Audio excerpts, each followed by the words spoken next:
Start Network is here. Oh, no punch! I'm real revolutionary right now. Thank you for being the voice of Black America. All momentum we have now, we have to keep this going. The video looks phenomenal. See, there's a difference between Black Star Network and Black-owned media and something like CNN. You can't be Black-owned media and be scared. It's time to be smart. Bring your eyeballs home. You dig?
Well, it's Wednesday, January 21st, 2026. I'm Brittany Noble sitting in for Roland Martin.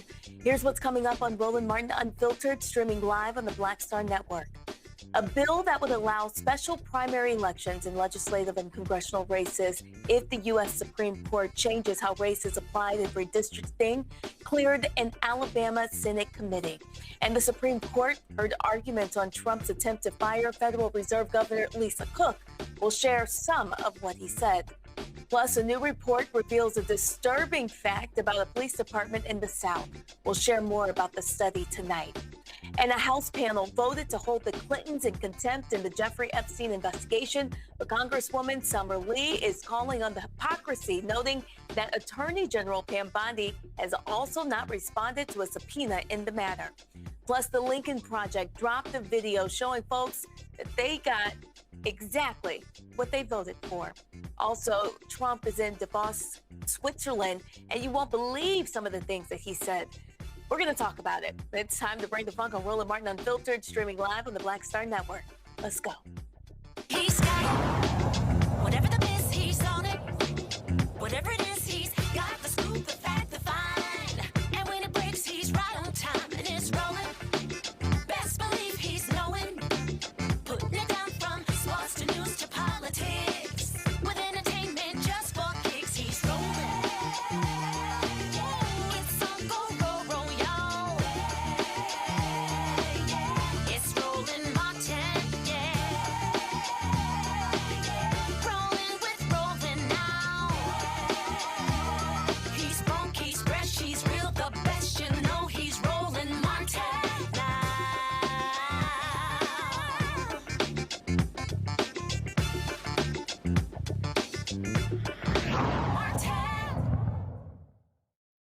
Well, an Alabama Senate committee has passed a bill to allow special primary elections.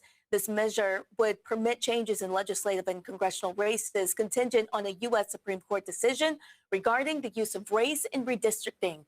Senate President Pro Tempore Garland Gudger introduced Senate Bill 23, which aims to increase flexibility in conducting elections. The bill comes at a time when Alabama and other states are awaiting a Supreme Court ruling in a Louisiana case that could impose further restrictions on the use of race in congressional districting. A decision is expected in the spring and could affect the court-drawn state Senate and congressional districts that have been previously challenged. I want to introduce the panel that we have tonight. Rebecca Crothers, President and CEO of Fair Election Center in Washington, D.C., Zachary Kirk, educator and content creator from Atlanta, and Winkuni Sent, CEO and co-founder of Politicking in Washington, D.C. I want to thank you all for joining us tonight. Winkuni, I want to start with you. Tell us what this bill, what do you think what kind of impact could it have?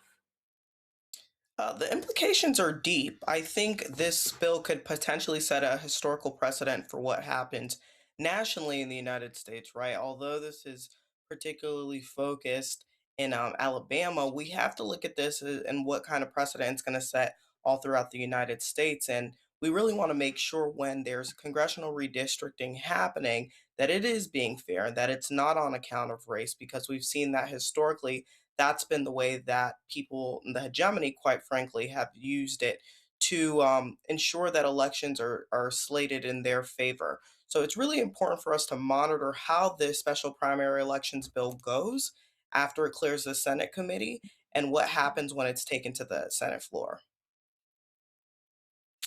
And Rebecca, you work with the Fair Election Center. What are your thoughts about this? Yes, so I think that the Alabama Republicans who introduced this bill in the Senate is anticipating that the rest of the Voting Rights Act is going to fall. This is that Louisiana case is about Section 2. Section 2 is basically the remaining piece of the landmark legislation.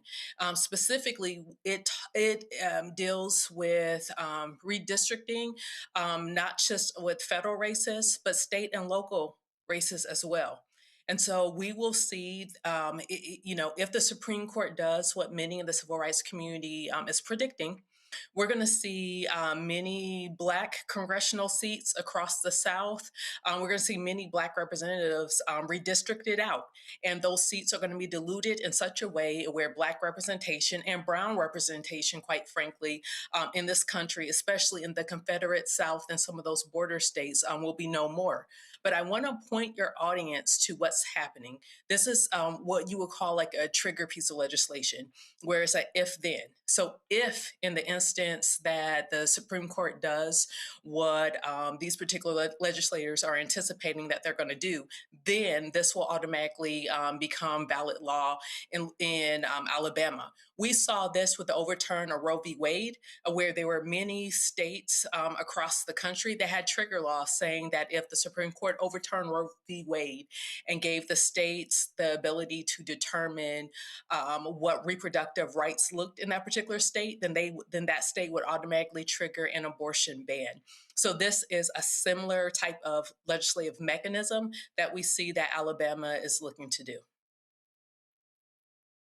Dr. Kirk.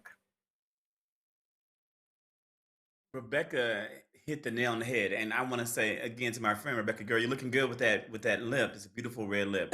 People, this is a sign of what's going to come kind of all across the country, I'm afraid, in our southern states, with what we anticipate and must be ready for our Supreme Court to do. Senate Bill 23 in Alabama, again, as Rebecca said, is a trigger bill. It's setting things up in place. So once the Supreme Court overturns Section 2 of the Voting Rights Act, they are able to act and they're able to do all the heinous things they want to do to ensure that Black people are not given equal representation in this country.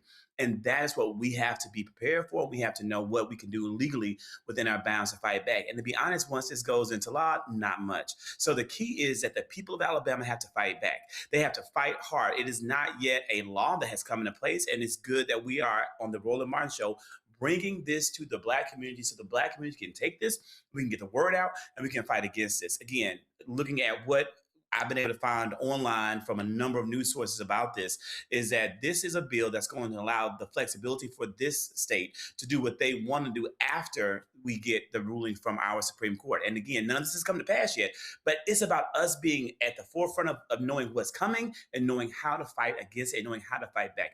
That's why I'm so happy that we have independent journalists who are doing the real work like Roland Martin, the voice of Black America. I also want to say that in the state of Alabama, they have an amazing representative who's fighting, who's going to be highly impacted by this, as Shamari figures, if the Voting Rights Act is struck down. People out there, we need to be doing what we can do to fund and push some money into that campaign for Shamari, Representative Figures, so that he has the war chest that he's going to need to fight back. And not just for Representative Figures, but for every single representative in the South who's going to be affected if Section 2 is rolled back. We got to do our part. We got to do our part. Well, you are watching Roland Martin Unfiltered on the Black Star Network. We'll be right back.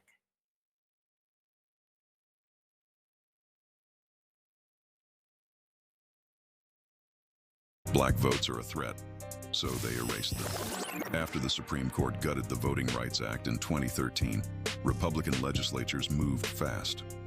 New voter ID laws, polling place shutdowns, purges of black voters from the rolls. Trump's Justice Department didn't stop it, they joined in. In 2018, his DOJ backed Ohio's voter purge system, a scheme that disproportionately erased black voters. Their goal, erase black votes and political power. Yeah, that happened. These are the kinds of stories that we cover every day on Roland Martin Unfiltered. Subscribe on YouTube and download the Black Star Network app. Support fact-based independent journalism that centers African Americans and the issues that matter to our community.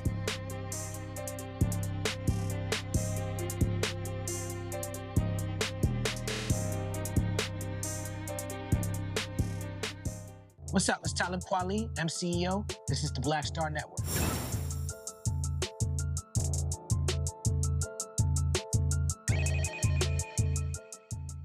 Well, the Supreme Court appears inclined to keep Federal Reserve Governor Lisa Cook in her position, casting doubt on Trump's attempt to exert control over the nation's central bank.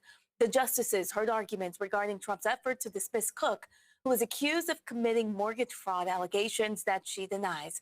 No president has ever fired a sitting Federal Reserve governor in its 112-year history, as the institution was designed to operate independently of day-to-day politics. This case presents one of the most extraordinary efforts by Trump to expand presidential power. Here are some highlights from today's arguments. There's nothing when under a for-cause removal standard, there is no pre-office conduct that could constitute cause. That is my frontline response. I happen to have a backup argument, which is if you pick up the common law, then you would pick up. Well, let's take your front line argument first and see how far you're willing to go. Suppose that the office holder was permitted to resign from a previous job under a non-disclosure agreement based on long and egregious pattern of sexual misconduct. That would not be for cause. That would not be cause for removal. So what I would say, Justice Alito, is I don't think that would be INM. And so if I'm going to stick to my frontline position, then that would not be for cause. It would certainly be a basis for impeachment. And I think in understanding why we've had INM for at least 90 years. All right, I understand your position. How about if after the person assumes office, videos are disclosed in which the office holder is expressing deep admiration for Hitler or for the Klan? I can only imagine where these typos are going to eventually go, Your Honor. Well, yeah, because your position. I'm going to stick with my position. Well, of course, I'm going to stick with my position. And I'm going to say that's an official that would be impeached in a heartbeat. And the fact that they would be impeached in a heartbeat is going to cause them to resign in half a heartbeat. And this has not proven a problem. I mean, for better or for worse, whatever you think of Humphrey's executor, we've had 90 years Mr. Clement, what's your backup argument? My backup argument is the common law standard. Justice Sotomayor alluded to it, which would be that there's a removal basis for an infamous crime of the kind that is disabling for public office, and and at common law it also required a conviction. So it's an exception. It helps me with a couple of these hypotheticals. No, it doesn't it's help not going to help me with the Justice Alito. It doesn't help saying you. There's no conviction for the Hitler video. Do you have a backup to the backup? Impeachment. It's the ultimate backup here. This is not a situation where you're being asked, you have to tie yourself to the argued in the past that impeachment doesn't cover private conduct. You obviously disagree with that, then. Well, I certainly see, but this actually kind of makes the point about judicial review, right? I mean, I'm not saying I agree with that, by the way. It's just been argued. Right, but what I absolutely agree with is the Walter Nixon case says that there's no judicial review of the impeachment determination in the end. So whatever the House and the Senate ultimately determine, I mean, they can make constitutional law too, and they can determine whether private conduct is or is not out. And if they say, and with these hypos, I mean, and we can go down the road of the hypos and they'll get worse. I'm backup confident. to the backup, to use Justice Gorsuch's term, would be the infamous, but you don't need a conviction. Right. No, absolutely. And of course, that seems to solve answer a lot of the difficult hypos, correct? Correct, but the reason I want to spend at least a moment answering some of the hard hypos is not because I'm a masochist. It's just because those are got to be the answers under INM. Your answer is that those are funneled to the impeachment process. That's right, and that's the way INM has worked for 150 years, and I think it would continue to work. It hasn't proven a problem in practice, but I'm not resisting very hard the backup to the backup on that because I don't think we're close. And of course, look, all of these are hard questions, which is all of the reasons why it's kind of crazy to decide this on an emergency application. Yes, well, there are a million hard questions in this case, and it is an emergency application, and very difficult questions, either no precedent or very conflicting or very uncertain body of precedent. But there are two things were decided by the lower courts. One, that what I just explored, the district court said it's got to be in-office conduct, nothing that happened before person took office counts. And then the D.C. Circuit said that your client had a property interest in her office, and therefore a due process right. Is that right? She had a property interest in being a governor on the Federal Reserve Board? So I think there's a perfectly reasonable argument for that, but I also think that there's a better argument that's a constitutional avoidance argument.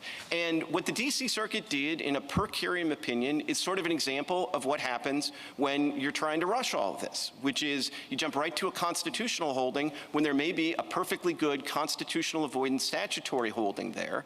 And I think we've now had a couple of months and a bunch of amicus briefs to ventilate some of these things. And I think you get, with that ventilation, you get an understanding that there is a very good statutory argument. Justice Sotomayor brought up the public interest here, and we have amicus briefs from economists who tell us that if Governor Cook if we grant you your stay, that it could trigger a recession.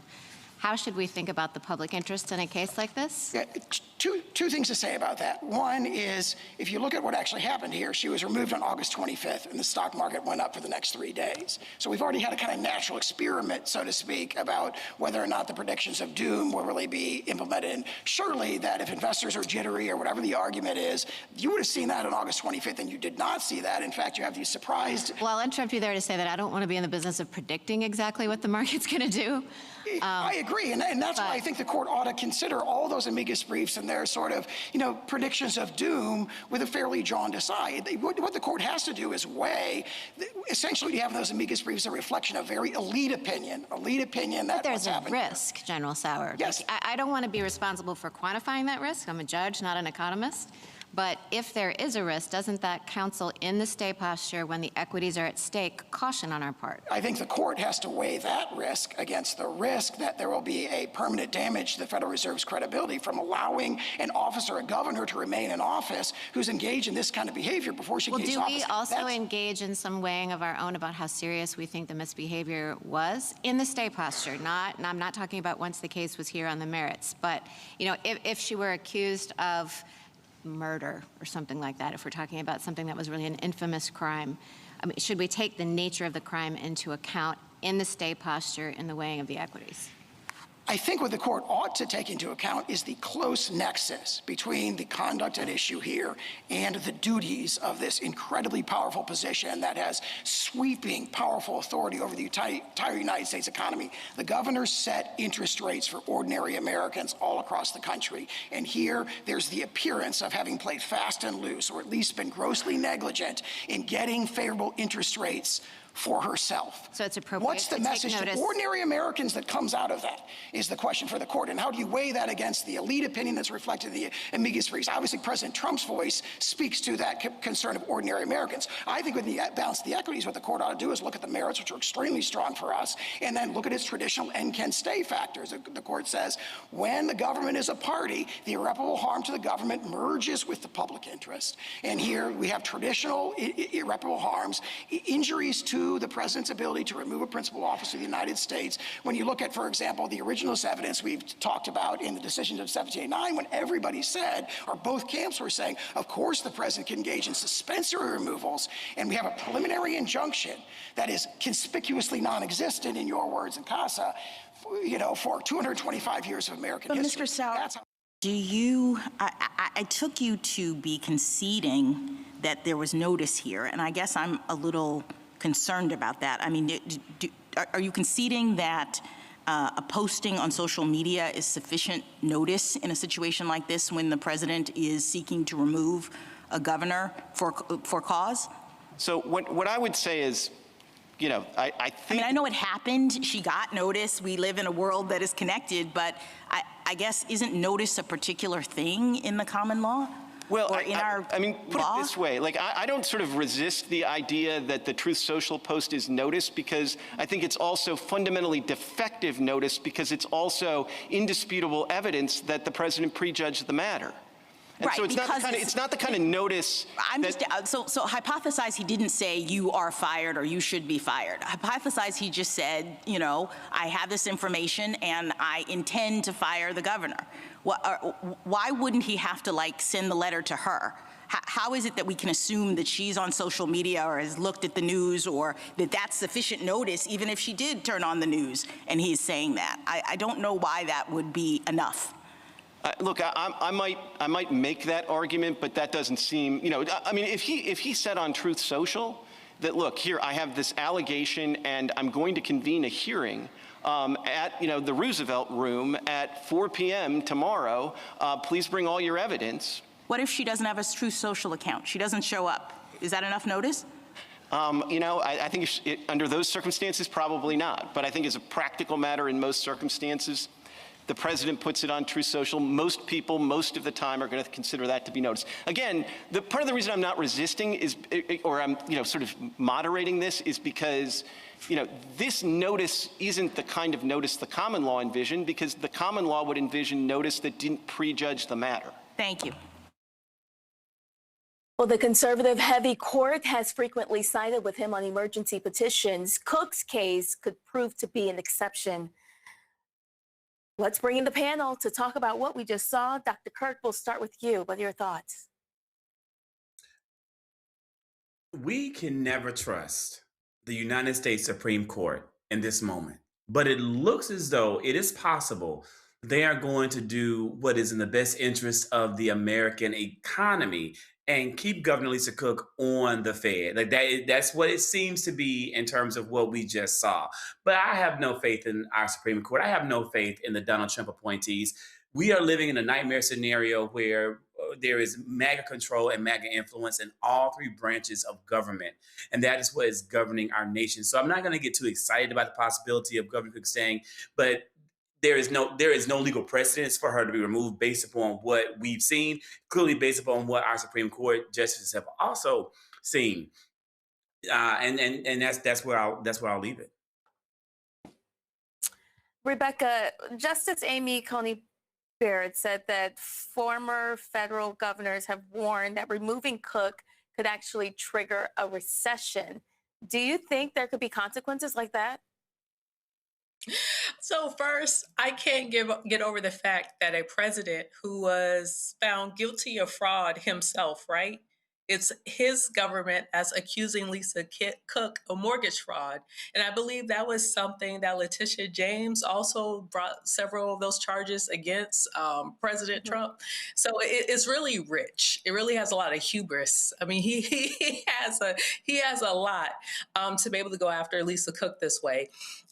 We heard Justice Amy Comey say, oh, well, she doesn't want to predict what the market's going to do. This is what we do know. If we see that a president is making political determinations and who is governing our Federal Reserve System, who is setting the decisions for how our economy is going to be run, yes, it's going to have major implications. On top of that, when you add it to a president who's saying that he wants to invade Greenland, on top of that, when you have a Denmark government saying that they're dropping all of their bonds because they no longer have trust in the U.S. market and U.S. policy, on top of that, when you see the EU consolidating power and moving away from the United States, when you see the Prime Minister of Canada saying that basically the United States is no longer a predictable or safe or secure ally, in that type of environment, putting your finger on the scale and trying to directly impact the Federal Board of Reserve, yeah, I think it's quite an educated guess that there's going to be impacts in the economy. Makuni, what are your thoughts about this? What do you think we should be aware of right now? Well, I think, first of all, Rebecca hit the nail on the head. I think something that was really disconcerting was that we're talking about President Trump serving Lisa Cook notice over social media. How far we've fallen as the nation's superpower. We're talking about giving someone notice that they no longer have a job on Truth Social. I don't even have Truth Social, first of all. So that's just completely confusing to me that we're United States government running our government like we are on the playground. That's number one. Number two, we know we're in a really weird scenario when Justice Kavanaugh starts to make sense. I think it's really scary to know that we are pushing towards fascism. We're pushing towards authoritarianism. Kavanaugh even said that presidents of both parties could just start ginning up reasons to remove governors under such a system. And that would have dangerous implications for a central bank that Congress created specifically to operate independently. When Kavanaugh starts making sense, you know we've hit the end of the road here. Here's what happened. The president is on a witch hunt for Lisa Cook because he feels like the Fed is not dropping interest rates quickly enough. That's what's happening here, case closed. Now, are we going to let President Trump remove another Black woman, another Biden appointee from office? Or is the judicial system going to do the right thing for once in their lives and uphold the actual carriage of justice in this country? I think that's what we're debating. And like the previous panel said, I don't know that I have much trust in them either, but it seems like for once, Trump may have gone too far. Well, coming up next on Roland Martin Unfiltered, a month ago, Trump promised that he would lower the cost of prescription drugs. Well, pharmaceutical companies just raised prices on more than 850 prescriptions. And later in the show, a new study finds that Louisiana State Police use force disproportionately against Black people. We'll talk to someone from the Innocence and Justice Louisiana about the Louisiana Law Enforcement Accountability Database. And folks, your support is critical so you can continue to bring you stories that matter to us. You can support us via Cash App using the Stripe code in the bottom left-hand portion of your corner of your screen. You can also help us with credit cards. Use the same thing. PayPal's Art Martin Unfiltered, Venmo's RM Unfiltered, Zelle at RolandSMartin.com, Rolling at RolandMartinUnfiltered.com. If you're old school, just send us a check, please, or money order. It's all payable to Roland Martin Unfiltered, P.O. Box 57196. Washington, D.C. 20037-0196. Our goal is to continue to bring to you Black news, and we certainly appreciate your support. We'll be right back. If in this country right now, you have people get up in the morning, and the only thing they can think about is how many people they can hurt, and they got the power, that's a time for mourning. For better or worse, what makes America special, it's that legal system that's supposed to protect minorities. from the tyranny of the majority. We are at a point of a moral emergency. We must raise a voice of outrage. We must raise a voice of compassion. And we must raise a voice of unity. We are not in a crisis of party versus party. We are in a crisis of civilization, a human rights crisis, and a crisis of democracy itself. And guess what? You've been chosen to make sure that those that would destroy, those that would hate, don't have the final say, and they don't ultimately win. Hi, I'm Swing Cash, Basketball Hall of Famer, and you're watching Black Star Network.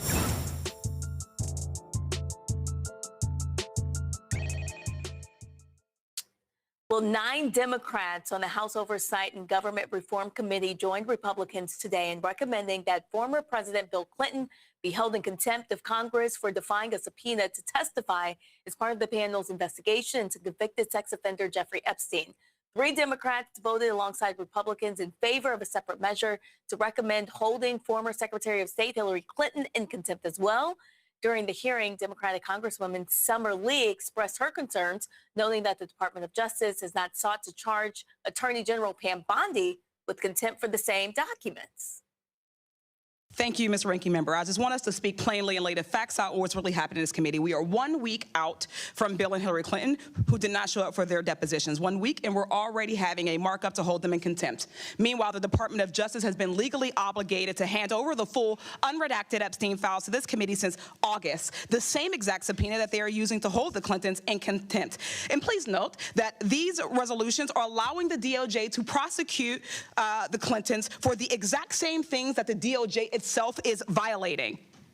They have handed over 1% of the files and heavily redacted.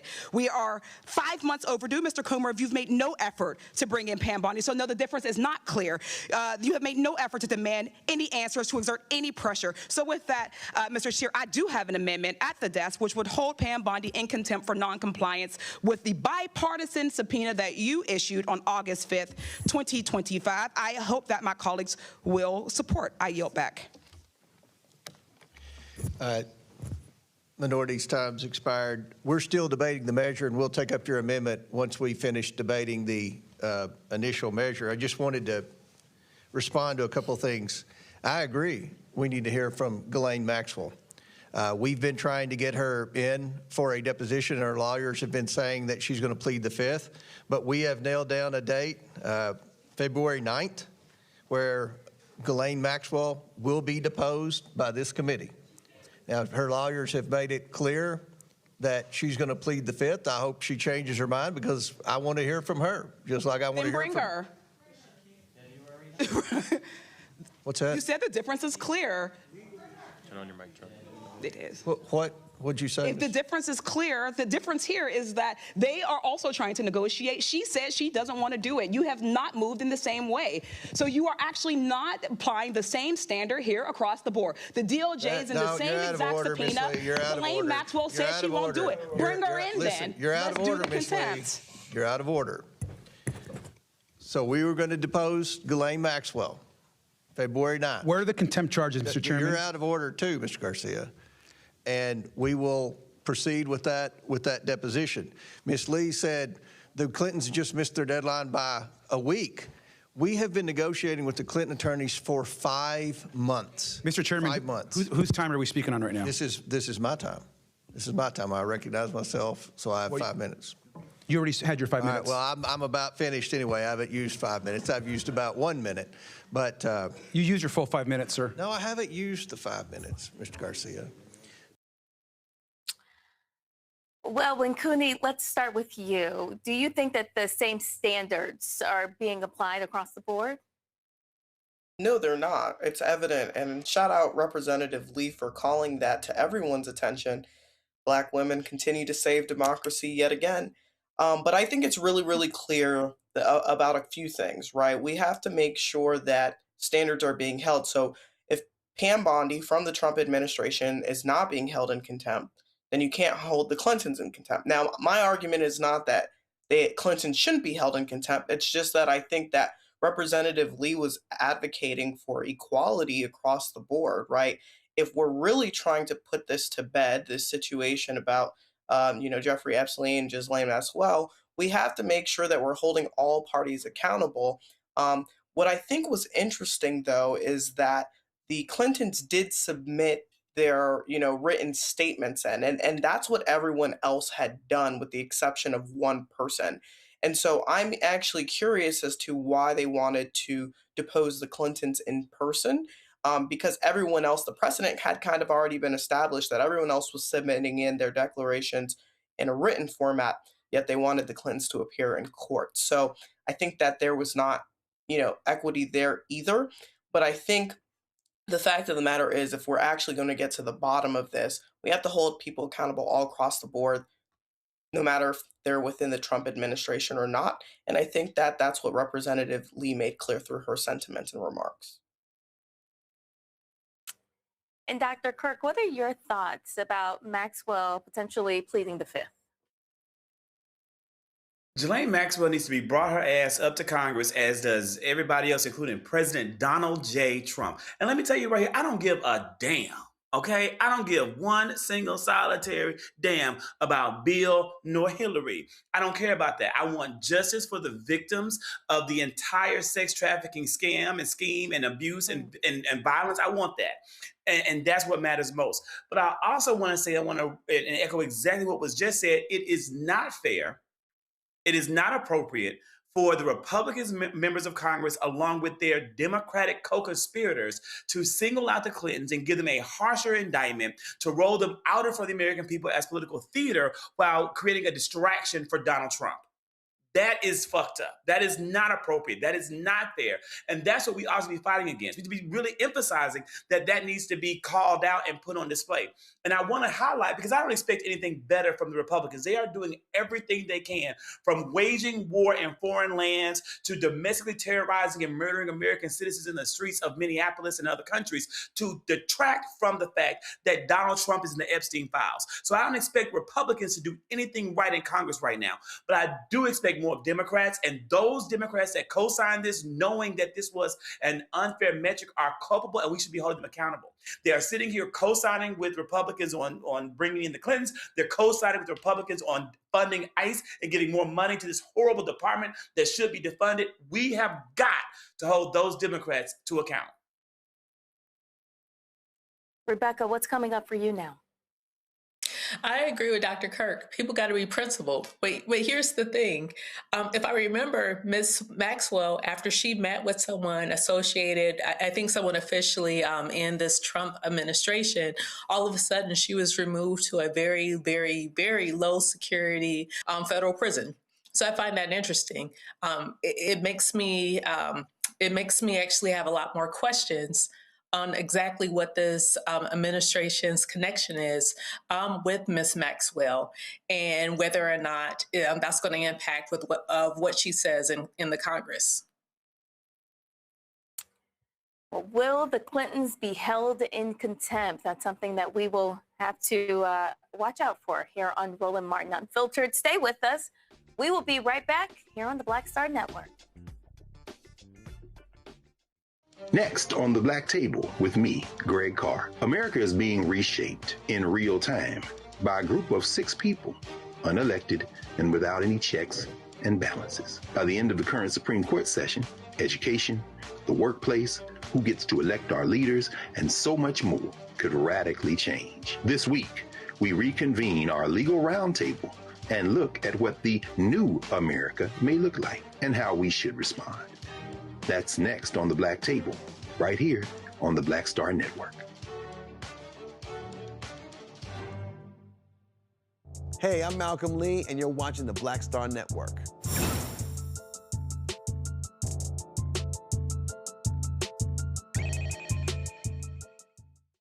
Well, Donald Trump is in Davos, Switzerland at the World Economic Forum. He is making America look less than good on the global stage again. He talked about South Africa's alleged white genocide and taking over Greenland. Just take a listen. Yes, he's here. Hello, Mark. We never ask for anything. and we never got anything. We probably won't get anything unless I decide to use excessive strength and force where we would be, frankly, unstoppable. But I won't do that. Okay? Now everyone's saying, oh, good. That's probably the biggest statement I made, because people thought I would use force. I don't have to use force. I don't want to use force. I won't use force. All the United States is asking for is a place called Greenland, where we already had it, as a trustee, but respectfully returned it back to Denmark not long ago after we defeated the Germans, the Japanese, the Italians, and others in World War II. We gave it back to them. We were a powerful force then, but we are a much more powerful force now. After I rebuilt the military in my first term and continue to do so today, we have a budget of $1.5 trillion. Doing it, I'm helping Europe, I'm helping NATO, and I've until the last few days when I told them about Iceland, they loved me. They called me daddy, right, last time. A very smart man said, he's our daddy. He's running it. I was like running it. I went from running it to being a terrible human being. Africa. Mr. President, what's your plan on Africa? Why genocide in South Africa, and are you willing to engage with the South African government? Well, now what's happening in South Africa is terrible. It's a terrible situation. What they're doing to people, a certain group of people, is unbelievable. You wouldn't think it could happen today. What would it make you believe that there is no one genocide, Mr. President, in South Africa? Well, we have seen the numbers, we've seen the records, and it is taking place. Rebecca? White genocide in South Africa? I'm looking at my other panelists' faces. Who called him daddy? Who called him daddy and he didn't pay for it?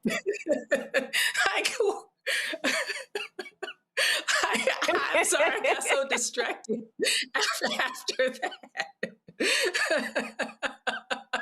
I mean, look, at some point we got to laugh. The comments just got me together a few minutes ago and said, stop calling him the president. So for the rest of the show, I will refer to him as 47 or the occupier in the White House. How did he become the occupier in the White House? Like, this is so embarrassing. And the thing is, he's saying really ridiculous, stupid things that have very long-term consequence. Like, this is forever going to change, at least for the next 10, 20, 30 years. This is going to change the United States standing around the world. And there are many countries who view the United States as increasingly unstable, and for good cause. Like, he is intentionally provoking our NATO alliance. He's intentionally provoking the EU. He's intentionally provoking other global leaders across the country. I mean, even the fact that he was leaking text messages, like, you can't even do that in a regular 9-to-5 job. So as president, you're going online and you're leaking text messages. Like, this is not serious, but it has real dangerous impact, not just for us here in the United States, but for people globally. You know, Dr. Kirk, what really got me is Trump saying that the media won't write about this. Let me tell you what else the media won't write about, because I made a video earlier today on my platform. People find me online, The Zactivist, and I talked about the fact that the President of the United States arrived in Davos, Switzerland, to no acclaim, to no fanfare, to not one person there greeting him. This is unprecedented. When the United States arrives at the World Economic Forum, there are usually people there to greet him, other world leaders to hug him, shake his hand. It's usually an acclaimed moment. That did not happen this year. This man stumbled off the plane in his clunky, heavy, burden, cankle-legged walk and headed right on down a red carpet runway, probably put up by his people, to no one whatsoever. Because the whole entire world, all of the leaders in this world are sitting here shunning him because of his insane actions and his ineptitude. That is what he was greeted by. The media also did report on the fact that there are protests happening all across Switzerland right now to him being there. People in Switzerland are protesting that this man is even there. People in Davos projected on the mountains of Davos, simply saying, no kings. all aimed at Donald J. Trump. This man is the embarrassment of the world, and he has made America the embarrassment of the world. That's what the media isn't reporting on.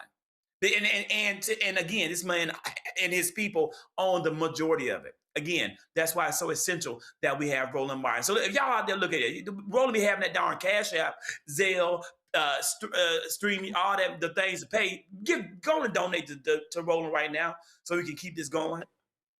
That's right. We need all the support. Absolutely. Winkuni, why do you think that the United States didn't attend the G20 summit in South Africa? Well, according to, 47, you said, Rebecca, we're calling him. According to Donald Trump, we didn't attend because he refused to acknowledge or address the horrific human rights abuses endured by Afrikaners. The same people who were putting Black South Africans in tires and burning them to a pulp, the same people that incarcerated and imprisoned Nelson Mandela for over 20 years, the same people. I'm sure that this has been put up in his head by his buddy Elon, that there is this white genocide going on. Unfortunately, it's just not true. And to what Rebecca and Dr. Kirk were saying a bit earlier, I actually had the privilege of going to Davos last year, and it really is a sham that the United States has fallen for grace in this way, because this is one of the places in the world where it's the world's most reputable leaders, and we basically have Donald J. Trump using it as a bidding floor for Greenland. I mean, how insulting, right? Not only weeks after he's marched into another country in Latin America and stolen their president, right? Kidnapped their president and is holding him here against his will. He has now decided that he's like to acquire Greenland. But a lot of people don't realize, though, he tried to do this through his first term as well. He made an offer on Greenland then, and he was told that Greenland was not for sale. So I don't know what his fixation and fascination with Greenland is.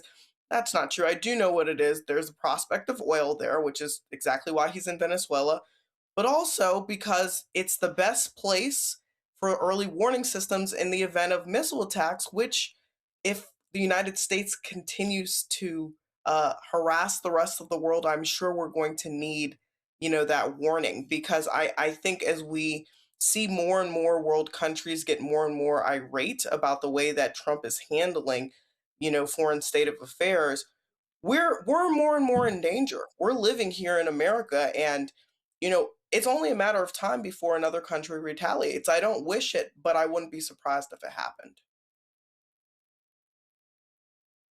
I just simply cannot get over him asking, who's your daddy? But okay, let's take a break. Coming up on Roland Martin Unfiltered, Louisiana state troopers use force against Black people at a rate that's out of proportion with their share of the state's population. We'll take a closer look at a recent study that documented 902 use of force incidents involving state troopers from 2022 to 2024. And everyone watching tonight, just know that your support is absolutely critical to what we do here on the Black Star Network. You can support us via Cash App using the Stripe code in the bottom left-hand corner. You can also help with credit cards. Use the same thing. PayPal's R Martin Unfiltered, Venmo's RM Unfiltered, Zelle at Roland Martin, RolandSMartin.com, rolling at RolandMartinUnfiltered.com. If you're old school, you can send checks and money orders payable to Roland Martin Unfiltered, P.O. Box 57196, Washington, D.C., 20037-0196. Our goal is to raise $1 million soon, and we certainly need your support. Roland Martin Unfiltered, we'll be right back. You're watching the Black Star Network.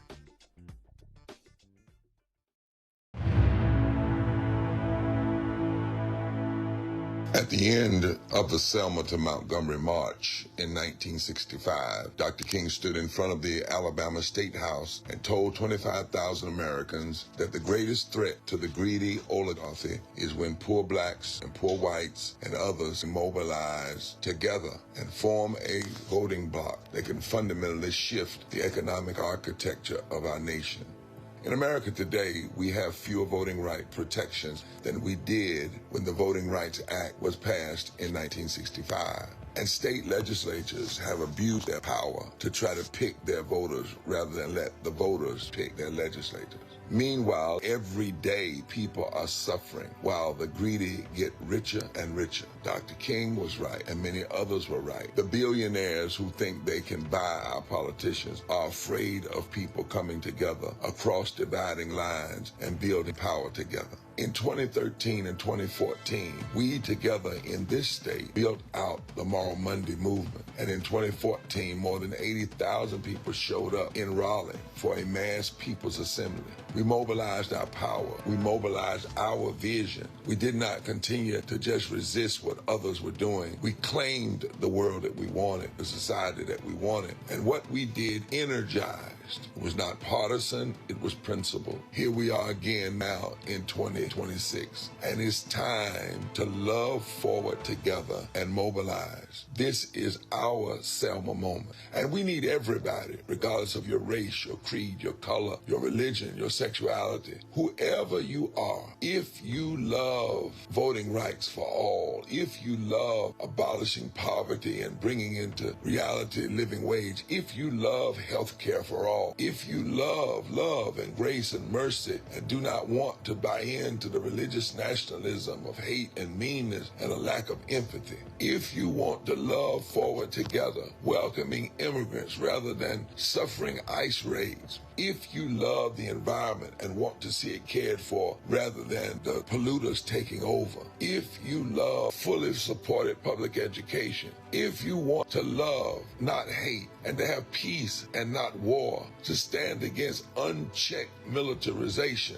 and the militarization of our cities, then it is time to come together and mobilize our power and our passion for justice. Then we now are in a moment where we must move from resistance to loving forward and mobilizing our power. So from February 11th through the 14th, North Carolinians are going to be walking and marching and caravanning from Wilson to Raleigh. And on Saturday, February 14th, Valentine's Day, we will hold a massive People's Assembly for a moral agenda in Raleigh, North Carolina, saying it is time to love forward together. We are marching from a district that MAGA extremists, because of a call from President Trump, decided to gerrymander the 1st Congressional District, take it away from the people. And we are inviting all defenders of democracy and champions of the common good to meet us in Raleigh on February 14th to reclaim a moral agenda, an agenda for going forward, to pursue the society and the democracy that we want, not only for ourselves, but for our children's children. For somebody's been hurting our people, and it's gone on far too long, and we won't be quiet anymore. We will love forward together.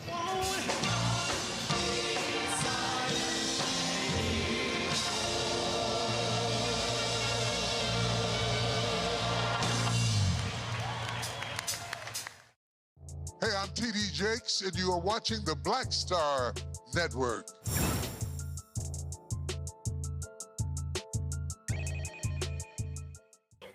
Well, a 3-year analysis of Louisiana State Police data shows troopers use force against Black people at a rate that's out of proportion with their share of the state's population. Black residents represent 31% of the Louisiana population, yet they account for 902 use of force incidents involving state troopers from 22 to 2024, or about 60.5% of all recorded, according to a data analysis report from Innocence and Justice Louisiana.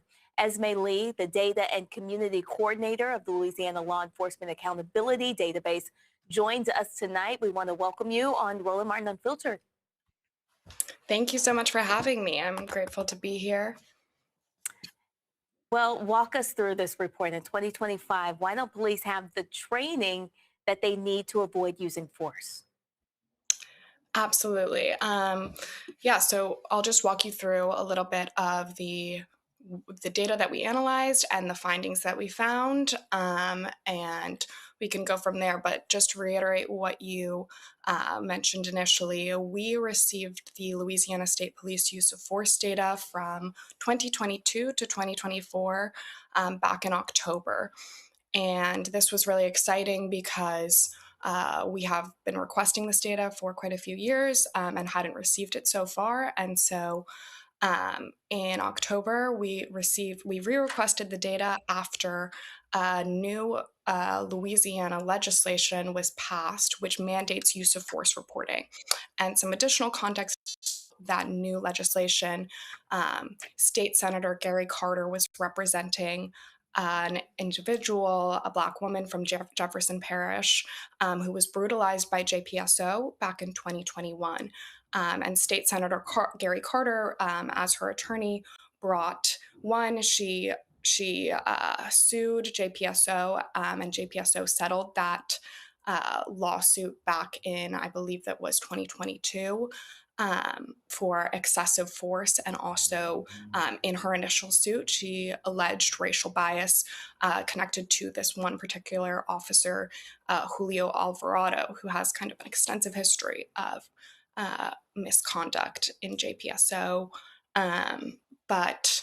So when Gary Carter brought this legislation to the state Senate, it was unanimously passed. And so we now have this new act in Louisiana that mandates use of force reporting. So that's a little bit of additional context for how we got this data set. And when we started, when I first received it, I just do very basic exploratory analysis on any data set.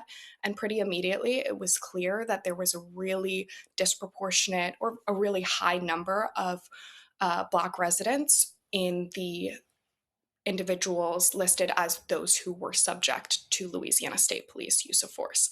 So that was an initial trend that we noticed. We did some due diligence, and in particular, when we're looking at police use of force, or if we're evaluating, any racial disparities in police data, it's really important that we not only think about what the raw numbers are, but also compare that to the share of population, the demographic populations in that area. So we did those analyses, and we did find pretty significant racial imbalances in who was being subject to use of force. And let me just pull up our population normalized. I know you mentioned the initial breakdown. But when we normalize for population demographics across the state, we see that while Black residents make up approximately 30% of Louisiana state population, Black residents were subject to 60.5% of Louisiana State Police force incidents.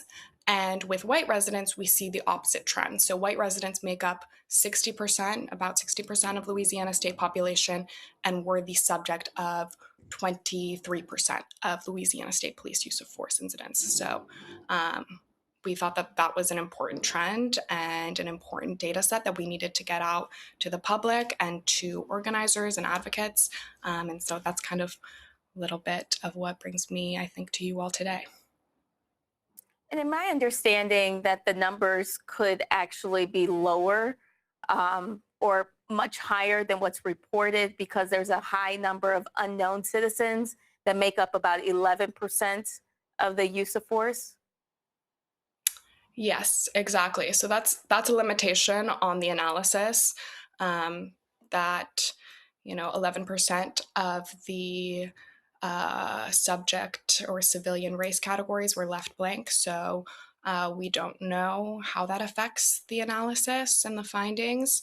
And yeah, there's very low numbers or incidents involving Hispanic, Asian, and Indigenous residents. And so we also were aware that it has been documented in other agencies about race miscategorization. And so, yes, we understand that there are limitations to the precision of the analysis, and those numbers could be higher, they could be lower. But what you did find was that in Southwest Louisiana, the numbers were about 3 times higher for Black people compared to others. Also, talk to us about the reporting and why those numbers, we may not have a full idea of just how bad this is. Yeah.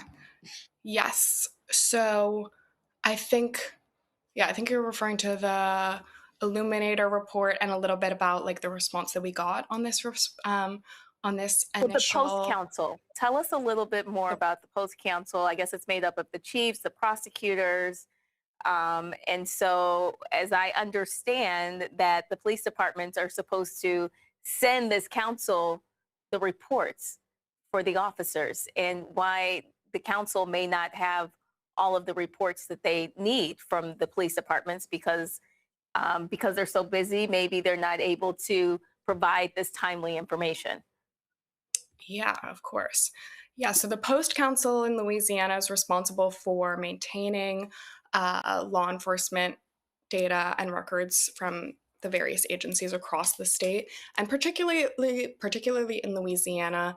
Our Post Council is supposed to maintain the employment data. So anytime an officer leaves and joins a new agency, they're supposed to keep those records. And so really what we were trying to highlight in this article and what we've had issues with is that those records of officer employment, and specifically officer employment across agencies, they're maintained in these officer history reports. And so far we've requested and received about 5,000 post officer history reports, but they're really expensive. And then we have to extract the data from those officer history reports because they're not given to us in a spreadsheet. So that's really, because it's hard to get that data, to receive that data upon public records request from the agency, and then 2, to extract the data, we're not able to confidently track officer employment across agency. And we're also a part of the National Police Index. We work with that organization. And so it is the National Police Index consolidates police employment records across the nation. And so there's about 30 states that provide, maybe close to, I believe it's about 30 states that provide all employment data. So really Louisiana is a bit of an outlier in that so far it's been very difficult for us to get that data from Post Council. Let's bring in the panel. Dr. Kirk, do you have any questions for Ismay? Yeah, I do. This is horrible news, but in no way surprising news for those of us who follow, who know, who've always known the disproportionality that exists from our law enforcement officers. The question is, what comes next? What can we do about this? Yeah, thank you so much for asking. Really what we're trying to do with LEAD and that project, because Innocence and Justice Louisiana also is a legal nonprofit and we do other tangential work. What we're trying to do with this data, because we know that there's, racial discrimination across the criminal legal system, we believe that providing that one of the first steps is to actually have this data and be able to use that to influence advocacy and policy, because we know whether it's in Louisiana or across the nation, it's really hard to get actual data on police conduct, and there are really few avenues for police accountability. So really that's what we believe is the first step, is this data transparency and accountability. And what we hope is that we can connect with then organizers, advocates, policymakers, and even law enforcement agencies themselves, and use this data and this really jarring trend to increase accountability and transparency and policy to create legitimate change, if that's... Winkuni, do you have a question? Yeah, first of all, Esme, thank you for the incredible work that you're doing. I love the concept of having a public kind of search engine, if you would, where you can actually find officers with a history of infractions. My question is, will the public be able to contribute to this database, right? Because I know one of the struggles is that sometimes the police officers or police departments rather don't want to provide this type of information. But let's say I have a adverse experience with a police officer and I've documented his name or badge number. Is there a way to file a public complaint with the search engine or the tool you're building so that my complaints can be realized as well? Yeah, we've been thinking about that a lot, and we want to figure out a way that we can um, provide a space and hold a space for the narratives of the people that we speak with about these issues. So that's one thing that we're brainstorming about how we build that out in LEAD.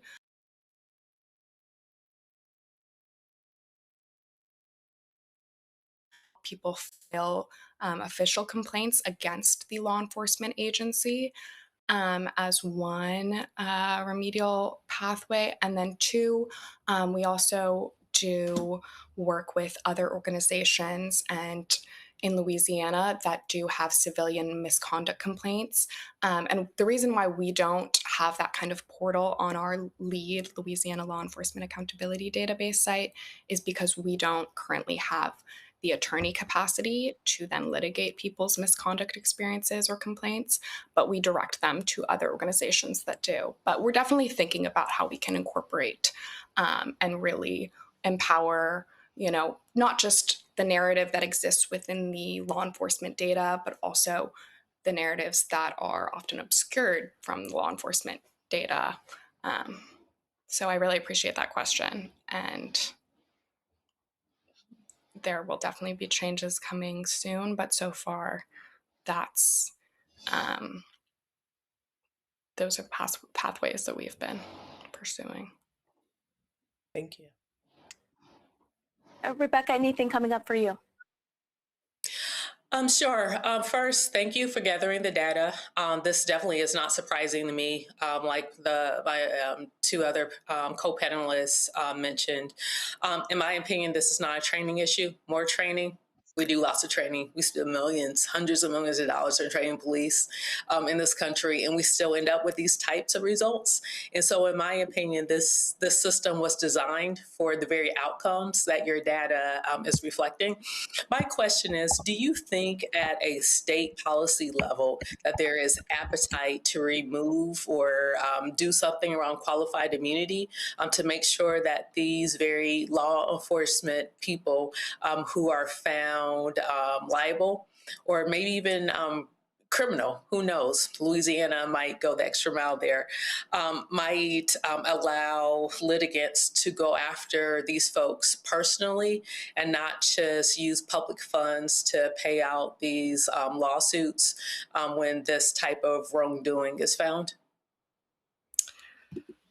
Yeah, that's a great question. I think right now, my sense in Louisiana is that that type of political reform might be a bit out of reach until the 2027, and we have some turnover within our state legislator and legislative bodies, in particular within the criminal justice council. But that is something that I think with the data and the analysis that we're currently collecting and analyzing, we hope to do more coalition building and organizing and lobbying around the state so that we can see some of those changes by 2027.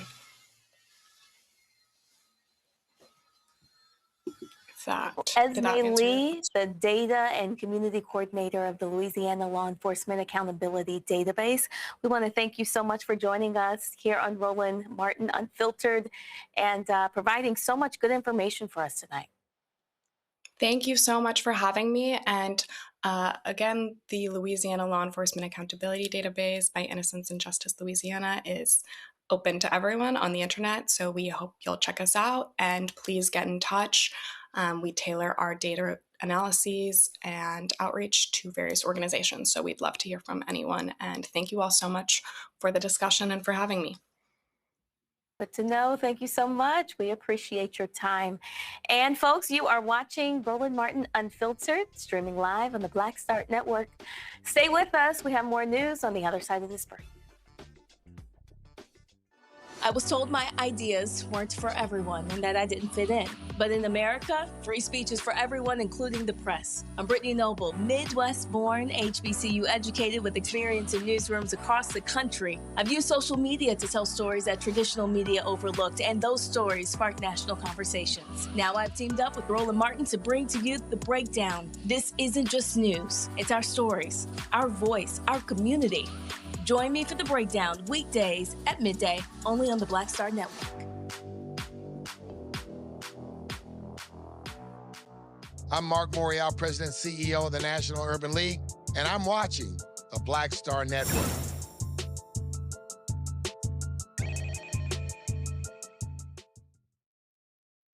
Well, a Virginia lawmaker is moving to end the state's Confederate-themed license plates. House Bill 1344 would phase out plates honoring Confederate General Robert E. Lee and the sons of Confederate veterans. Under the proposal, drivers who already have the plates can keep them until their registrations expire, but no new plates would be issued. The bill was introduced this week, and it's now awaiting review. If passed, it would mark another step in Virginia's ongoing effort to remove Confederate symbols from state property. Also, a federal judge on Tuesday barred Lindsay Halligan from referring to herself as U.S. Attorney after court documents revealed that she continued using the title despite no longer holding that position. The ruling stems from a November decision by U.S. District Judge Cameron Curry, who found that Halligan's appointment as interim U.S. Attorney for the Eastern District of Virginia was invalid and violated the Constitution's Appointments Clause. As a result, Judge Curry dismissed the cases Halligan had filed against former FBI Director James Comey and New York Attorney General Letitia James. Also, topping headlines tonight, the Trump administration is dropping its appeal of a federal court ruling that blocked its effort to crack down on diversity, equity, and inclusion programs, which had threatened federal funding for schools and colleges all across the country. The move leaves in place a federal judge's August ruling, which found that anti-DEI campaign violated the First Amendment and failed to follow federal procedural rules. At the center of the dispute was federal guidance warning schools and colleges they could use federal funding if they continued the wide range of practices the Republican administration labeled as DEI. Stick with us. Roland Martin Unfiltered will be right back here on the Black Star Network. They said the quiet part out loud. Black votes are a threat, so they erased them. After the Supreme Court gutted the Voting Rights Act in 2013, Republican legislatures moved fast. New voter ID laws, polling place shutdowns, purges of black voters from the rolls. Trump's Justice Department didn't stop it, they joined in. In 2018, his DOJ backed Ohio's voter purge system, a scheme that disproportionately erased black voters. Their goal, erase black votes and political power. Yeah, that happened. These are the kinds of stories that we cover every day on Roland Martin Unfiltered. Subscribe on YouTube and download the Black Star Network app. Support fact-based independent journalism that centers African Americans and the issues that matter to our community.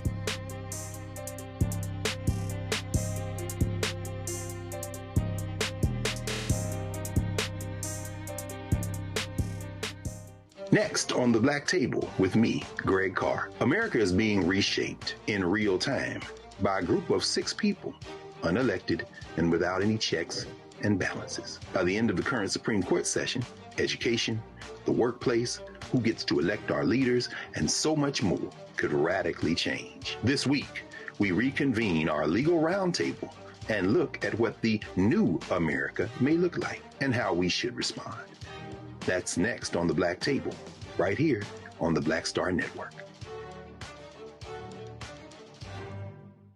How you doing? I'm Mark Curry, and you're watching the Black Star Network. That's why I got these glasses on, because that black star is bright.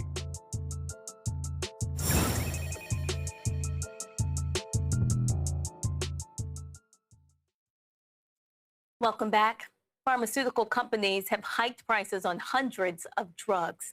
People will see a 4% increase on more than 850 drugs. That includes everything from COVID-19 vaccine to Ozempic, despite Trump's efforts to keep the prices low.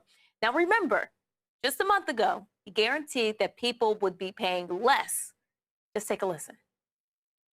The world's largest pharmaceutical manufacturers, all very big names, celebrities in their own right, very, very powerful people, and they head some of the most admired companies anywhere in the world. It's a great group. To announce that they've agreed to offer many of their flagship drugs, really all of their flagship drugs, at heavily discounted, most favored nations prices. In other words, whatever the drug sells for over the world, in the world, whatever the lowest number is, if it's Germany, if it's in UK, anywhere, we will match that price. 46 Brooklyn Research, a drug pricing nonprofit, says the changes implemented as of January 9th are on par with the amount of drug companies that raised prices in 2025. List prices typically are not how much consumers pay at the pharmacy counter or for mail order prescriptions. Factors such as rebates, insurance discounts, and co-payments, deductibles, and co-insurance all determine how much people must spend to pick up their prescriptions. Annual price hikes are less than they were a decade ago, when yearly increases typically exceeded about 10%. Drug companies are also launching new brand name drugs at higher prices. Let's bring in the panel. Let's talk about this. We'll start with you, Dr. Kirk. We're talking about 850 drugs, at least 4% or higher. It's heartbreaking. It's heartbreaking. And what makes it so disappointing, what really makes it so heartbreaking, is that progress was being made. We know that we know that healthcare costs are significantly higher in this country than what they should be. And they never went down to where they should have went down under the ACA. And now they're going back up again for millions upon millions of Americans. We know that we're paying more for pharmaceuticals, for the life-sustaining medications that we need in this country, that we shouldn't be paying for at that rate. And it's only going up because we, the American people, we missed the moment. I'm talking to every single person watching the show. I know you're out there saying, I voted the way that I should have voted. I voted for fucking Kamala Harris. I did too. I know that's what you're saying, and I'm saying I did too. But we're a democracy. We rise together, we fall together, and we have certainly fallen. And it's just heartbreaking. With anything around healthcare, around medical treatment, around pharmaceuticals, and the prices that the people are paying, it breaks my heart. It breaks my heart. And it's only getting worse. It's only going to go up because we have an administration in office who's determined to make the rich richer while the rest of us suffer immeasurably. Rebecca, what are your thoughts? Are you in agreement too?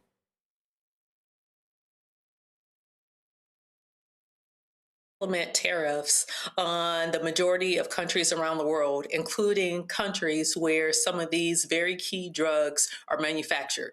Because that means when you import those drugs that are manufactured in foreign countries and you try to import them into the United States, if you have a 150% tariff, if you have a 25% tariff, guess who ends up paying that tariff? It's not the country that is exporting it to the United States for the United States to import it, but it's going to be the end user, it's going to be the consumer, it's going to be the customer, it's going to be the patient. So it's not surprising that we're seeing drug prices trending in that direction. We also, from a policy perspective, Dr. Kirk is right. The first step with the Affordable Care Act was to bend the cost curve to make sure that people have access to decent enough insurance to be able to access healthcare. The next step was dealing with prescription drugs. So yes, we saw in 2022 when Congress passed, I think it was under the Inflation Reduction Act, which allowed Medicare for the first time to directly negotiate the price of drugs. Well, that's great for Medicare, but when we're talking about prescription drugs in this country, usually this is where we need the president to not piss off the entire world. So the president could then negotiate drug prices across borders. But threatening people, threatening companies isn't the way to do so. So when you have this chaos in Washington, in which the way that we see that this administration, or someone said in the comments, this current regime is handling its business, it impacts everyone. This is the latest and probably what's in a long list, a long line of things that are going to directly impact the American people in their pocketbooks because of the person who is currently on paper leading our country. When Cooney, Pfizer's COVID-19 vaccine jumped 15%. 15%, and unfortunately, that's probably just the start. I think that we're going to continue to see a rise in these prescription prices. And I really want us to pay attention to the fact that the United States healthcare is a paradox, right? We continue to excel in innovation and in science, but we continue to perform poorly due to high cost. We don't have universal coverage. We have significant inequalities, and we're often ranking last in healthcare outcomes, access, and equity compared to other high-income nations. I mean, again, the United States continues to flounder on the world stage when it comes to healthcare. And this particular administration or regime, as Rebecca mentioned, is not helping that at all, I think, unfortunately. And in President Trump's rush to dismember Obamacare as much as he could, he unfortunately and effectively, took away health care from so many Americans that were receiving it under the Affordable Care Act. And it's really a sad thing when you let pride and ego take away from the rights, and I consider healthcare a right, that Americans have to receiving affordable and equitable healthcare here in this country. Dr. Kirk, it wasn't too long ago where Trump promised that Americans would be paying less for prescription drugs. What happened? He lied. That's all this man does is lie. He lied to the American people. He knew damn well he had no plan in place for anything, nor did he even have concepts of a plan. All he had were well-defined lies and well-developed lies, fictions that he was going to sell to the American public. Flat out wolf tickets. Wolf tickets. And that's what we're living in. This man also said he was going to bring down prices. And we are now living in an affordability crisis. We literally saw, and I forget our United States Secretary of Agriculture. I was astounded to hear this woman say today that the American people need to be living off of $3 per meal. $3 per meal. In Trump's America, you cannot even afford, please forgive my French, my flat out English. You can't even afford to wash your ass. You can't afford it. You make $7.25 per hour as minimum wage, yet soap costs over $5. Toothpaste costs over $5. Deodorant is over $5. You can't even afford to be hygienic in Donald Trump's America. You have to work 2 hours or more just to wash your peach in Donald Trump's America. There is no affordability. He lied. He told a flat out lie to the American people, and the American voters bought it hook, line, and sinker. Well, the ones who really voted, who got up and voted. Rebecca, talk more about the impact that this prescription hike will have on our community.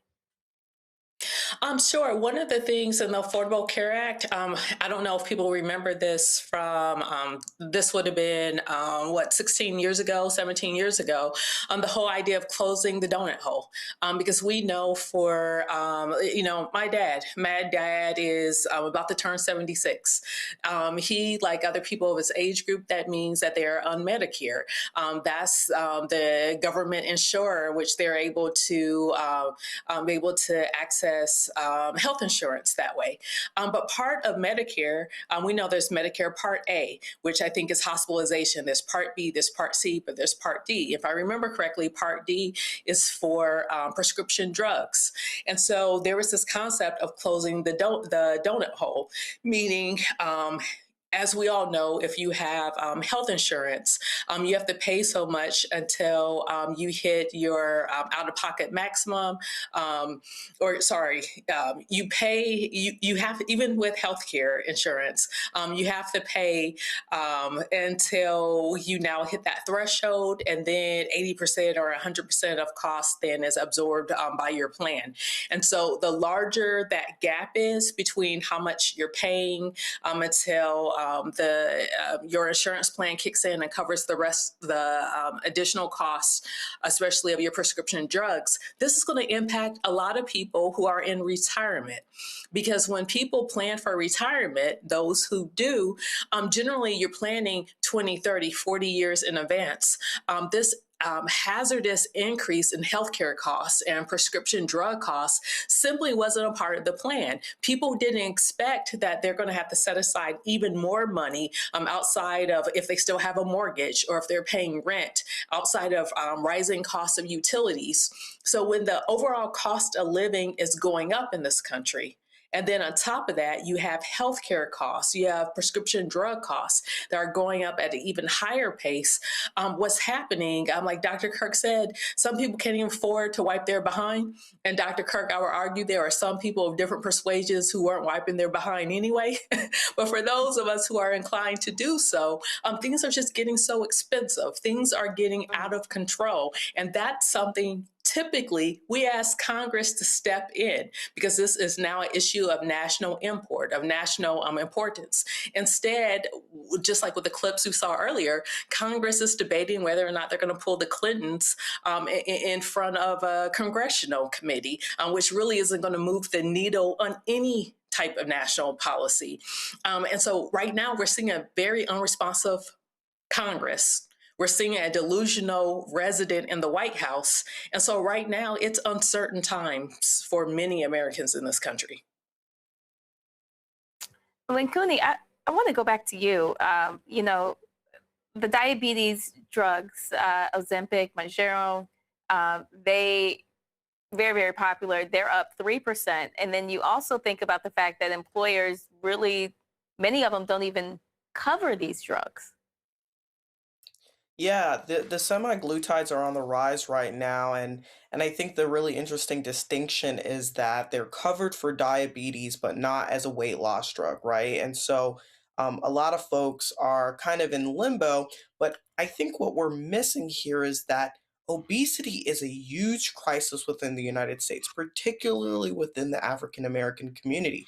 So, you know, from my vantage point, you shouldn't have to have diabetes to receive a prescription to these drugs, because really and truly, and your insurance should cover it. That's the important part. You could still get it, right? You can still purchase it out of pocket, but your insurance should cover it, particularly if you're suffering from a condition like obesity. That's a real condition with real comorbidities that really persist, particularly within communities of color. And we have to pay attention to that. This is the medical apartheid that was written about. This is this sort of social disenfranchisement that we're paying attention to, is that when you say that people can get, Ozempic, Wegovy, or any semaglutide for diabetes, but not for weight loss, what communities are you speaking to? Oftentimes historically disenfranchised communities, oftentimes historically disengaged communities, Black and brown communities. So when America coughs, Black America gets a cold, right? And so we need to really think about long-term, what are the impacts to these medications? Because it's bigger than a chronic condition. This is the way that that America continues to treat its Black citizens, and we have to pay critical attention to that. Final thoughts, Rebecca?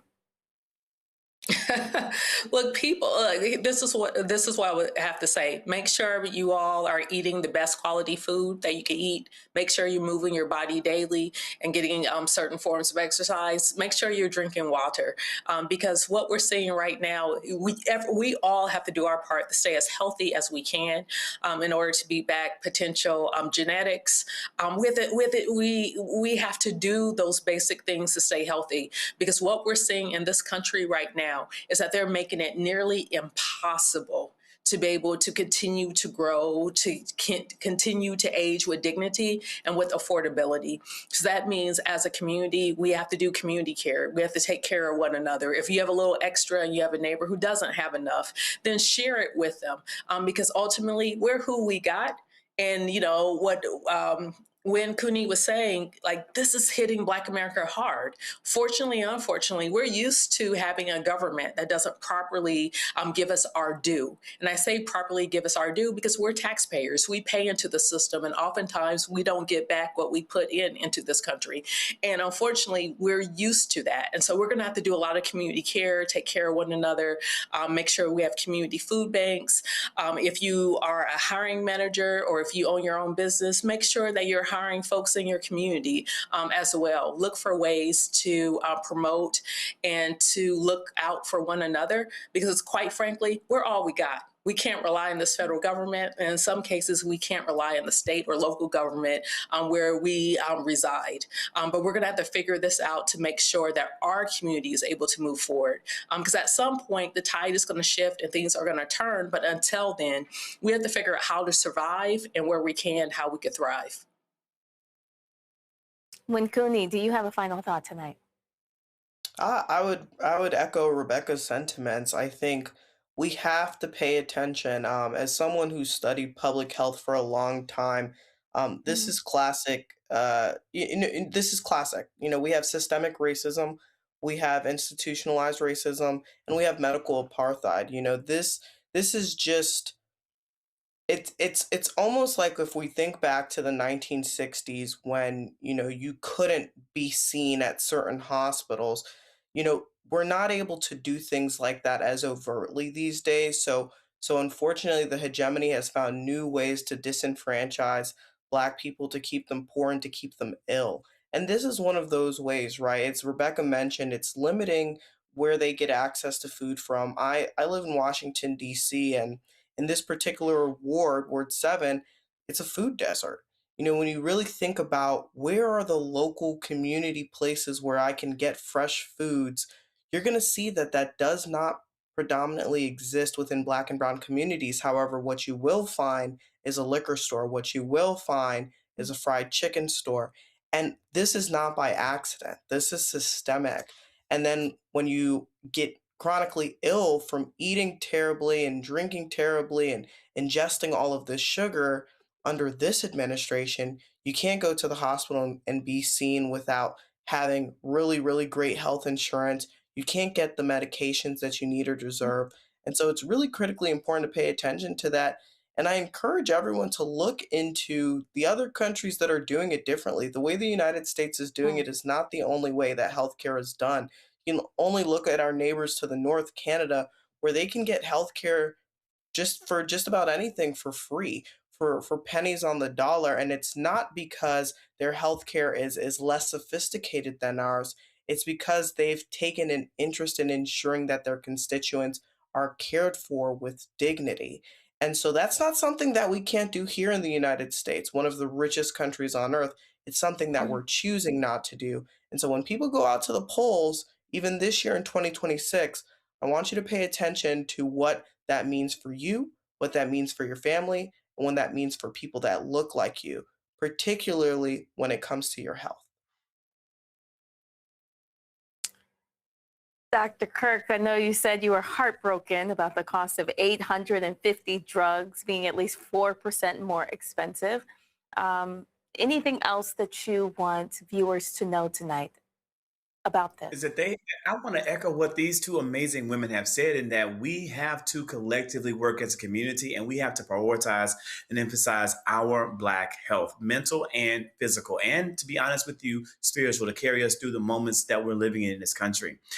We cannot trust our government, and we cannot trust the agencies that are there. And we really also cannot trust most media sources to give us the information that we need about what's happening. We had a massive surge in influenza A, subclade K, and it was hardly mentioned and talked about on the news until it was already widespread. And many Americans were encouraged to not get vaccines from our federal government, encouraged to not to vaccinate our children to protect them and their health. We're seeing a surge in measles cases in South Carolina, a disease that was almost completely eradicated and hardly even mentioned, now taking a toll. We're seeing more and more children actually die from these diseases because they haven't had their MMR vaccine. We have to inform, educate our own community, and we have to care about them as well. I grew up in rural Mississippi. I grew up on plots and acres of land that's still within my family. And we had 6 gardens every single year, 6 huge fields, one dedicated to watermelons, one dedicated to corn, several dedicated to greens and beans. And we farmed all year round. We had summer crops, spring crops, and we also had winter crops like potatoes, and we had turnips, we had rutabagas. That is how I grew up. That's what we ate. That was a sustenance that sustained us.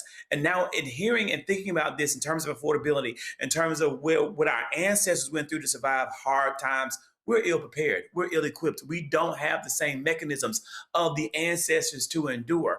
And we need to know that. We need to own that. We need to start being prepared for what is to come. And the only way that we're going to sustain and the only way that we're going to survive is within community together. And we each have a role to play. My role, like Roland's, like the ladies on this panel, is to inform, is to educate, is to be a voice out there doing that work. That's why I'm here on social media at This Activist. And I encourage everyone out there watching to find out, what is your role? What are you called to do in this moment for us, for the Black community, and do all that you can to do it and do it well. Dr. Kirk, we hear you loud and clear. Take care of our physical, mental, and spiritual health. Well, we have more news on the other side of this break tonight on Roland Martin Unfiltered, streaming live on the Black Star Network. Be right back. I was told my ideas weren't for everyone and that I didn't fit in. But in America, free speech is for everyone, including the press. I'm Brittany Noble, Midwest-born, HBCU educated with experience in newsrooms across the country. I've used social media to tell stories that traditional media overlooked, and those stories spark national conversations. Now I've teamed up with Roland Martin to bring to you The Breakdown. This isn't just news. It's our stories, our voice, our community. Join me for The Breakdown weekdays at midday, only on the Black Star Network.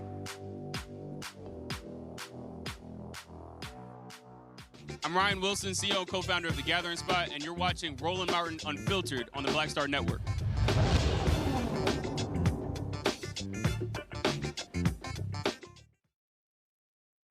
Well, Tuesday marked 1 year since Trump returned to the White House. The Lincoln Project released a video reminding people that Trump completed his mission to punish America.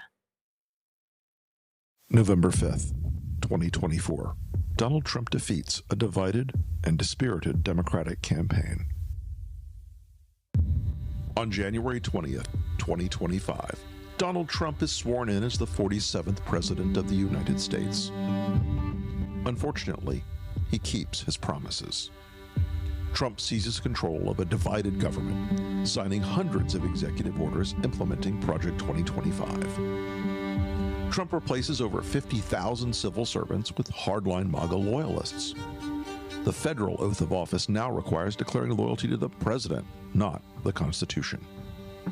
Protected by the Supreme Court's grant of total immunity for official acts, Donald Trump orders the Department of Justice to arrest members of the January 6th Commission, current and former DOJ employees, and political opponents for treason, election interference, and conspiracy.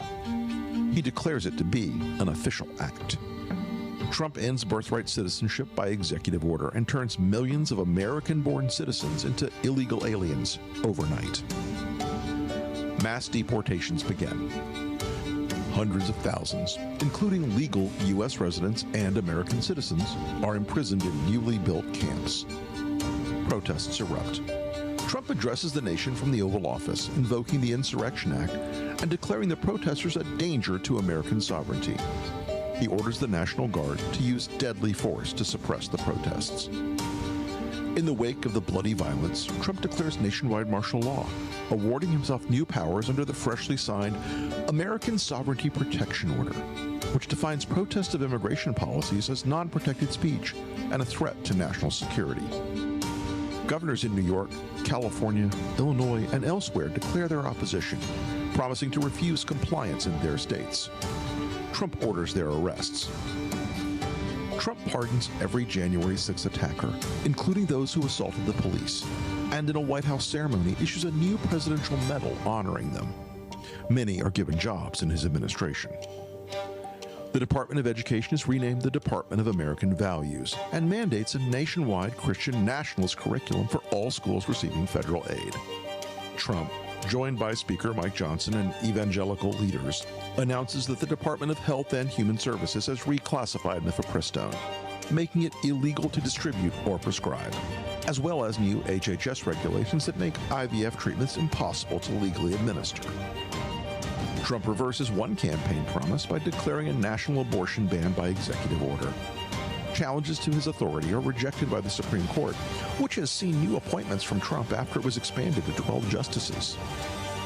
He signs an executive order removing abortion records from HIPAA privacy regulations and announces a new federal data sharing program so states can monitor women's periods. Thousands are detained while crossing state lines under suspicion of seeking an abortion. Trump's acting Secretary of Defense, a disgraced ex-general, fires over 400 generals and admirals, leaving the military leaderless. Other Trump appointees purge the ranks of the CIA, FBI, and Department of Justice. By executive order, Trump withdraws the United States from NATO and ends Pentagon cooperation with Ukraine. Russian tanks enter Kyiv. Vladimir Zelensky is killed. It is announced that Trump will run for a third term, claiming he was unfairly cheated in the 2020 election. His Supreme Court ultimately agrees with this interpretation, paving the way for Trump's 2028 re-election. If you hear all this and believe it isn't possible, then ask yourself, what did you believe was impossible just 8 years ago? This isn't a fantasy. It's Trump's plan, and he's counting on you to believe it couldn't happen.